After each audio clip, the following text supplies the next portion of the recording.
জয়দা চলে এসছে ফুডিমুডি জয় চ্যানেলে। জয়দার তরফ থেকে আপনাদের সবাইকে স্বাগত। দেখতে পাচ্ছেন আজকে জয়দা কি বানাচ্ছে, যারা বুঝতে পারেননি এখনও দেখতে থাকুন। কাঁচকলা, শিম, আলু, বেগুন, রাঙালু বা লাল আলু যাই বলেন, মূলো, বিনস আর সজনে ডাঁটা একদম সুন্দর করে কেটে ধুয়ে রেখে নিয়েছি। আর এই দিকে দেখুন করলা বা উচ্ছে আর বড়ি, সুন্দর করে বিউলির ডালের বড়ি নেবেন, খুব ভালো লাগবে। ভালো করে ভেজে রেখে দিয়েছি। তারপরে কড়াই যেই সর্ষের তেল দিয়েছি, গরম হতেই বেগুন, আর ঠিক বেগুনের পর দিয়ে দিয়েছি কাঁচকলা। কাঁচকলা যেই ভেজে তুলে নিয়েছি, তারপরে দিয়ে দিয়েছি বিনস। এইভাবে প্রত্যেক কটা সবজি না সুন্দর করে ভেজে নেবেন। অনেকে সবজি না ভেজেই করে, আমি ভেজে করাটাই পছন্দ করি। তারপরে রাঙালু বা লাল আলু ভেজে তুলে নিয়েছি, আর লাস্টে সিমটা দিয়ে সুন্দর করে ভেজে তুলে নিয়েছি। এইবার দেখুন আমি এই শুক্তোটা বানানোর জন্য কি ফোড়ন দিচ্ছি। এটা হচ্ছে রাঁধুনি। আপনি যে কোনো দোকানে গিয়ে বলবেন রাঁধুনি, আর শুক্তোতে রাঁধুনিটা মাস্ট। রাঁধুনি, তেজপাতা, শুকনো লঙ্কা, এটা হচ্ছে এই শুক্তোর জন্য ফোড়ন। ফোড়নটা দেওয়ার পরে এইবার এর ওপরে আমি কুচনো আলুগুলোকে দিয়ে দিয়েছি। আলুগুলো কিন্তু আলাদা করে ভাজিনি, এবার আলুগুলোকে দিয়ে দিলাম। আলুগুলো এর সাথেই সুন্দর করে ভাজতে ভাজতে এর ওপরে মূলোটা দিয়ে দিলাম। মূলো আর আলু, আহা কি সুন্দর কম্বিনেশন, আলু আর মূলো। যেই ভেজে ভেজে ভেজে ভেজে লাল লাল মতন হয়েছে, তার উপরে সজনে ডাঁটা দিয়ে দিয়েছি। আর সজনে ডাঁটা দিয়ে কিছুটা নাড়ানোর পরে যা সবজি ভাজা ছিল, যা কিছু ছিল, সমস্ত কিছু দিয়ে দিয়েছি।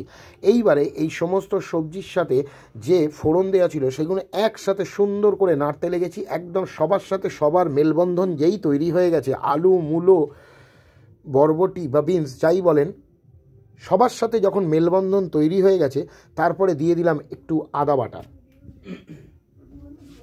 আদা বাটা দিয়ে এবার সুন্দর করে আমি নাড়তে লেগেছি। আর এই দিকে দেখুন গোটা সর্ষে আর তার সাথে মগজ একসাথে নিয়ে নিয়েছি, এবং এটাকে একটা মিক্সিং জারে সুন্দর করে পেস্ট করে নেবো। আর এই দিকে দেখুন গরম কড়ার উপরে রাঁধুনি আরও কিছুটা নিয়ে এটাকে সুন্দর করে ডাস্ট করে নেবো, এটা লাস্টে লাগবে। এইবার দেখুন ওপর থেকে আমি স্বাদ মতন লবণ দিয়ে দিয়েছি। আর লবণটা না বুঝে দেবেন, কারণ শুক্তো শুধু নোনতা করবেন না, শুক্তো না একটুখানি মিষ্টি মিষ্টি করবেন, দুর্দান্ত লাগবে, দুর্দান্ত। এবার আমি সর্ষে আর মগজ যেটা বেটে রেখেছিলাম, সেটা সুন্দর করে সেই পেস্টটা দিয়ে একদম যে মেলবন্ধনটা প্রত্যেক সবজির সাথে হয়েছিল তার সাথে একদম সুন্দর করে মাখিয়ে নিয়েছি। আর মাখিয়ে নেওয়ার পরে এইবার দেখুন আমি সবজিগুলোর ওপর জল ঢেলে দিয়েছি। এবার জল ঢালার পরে এই সবজিগুলোকে 10 থেকে 15 মিনিটের জন্য আমি সেদ্ধ হতে একদম সুন্দর করে 15 মিনিটের জন্য চাপা দিয়ে রেখে দিলাম। এইবারে সবজিগুলোকে সুন্দরভাবে সেদ্ধ হচ্ছে।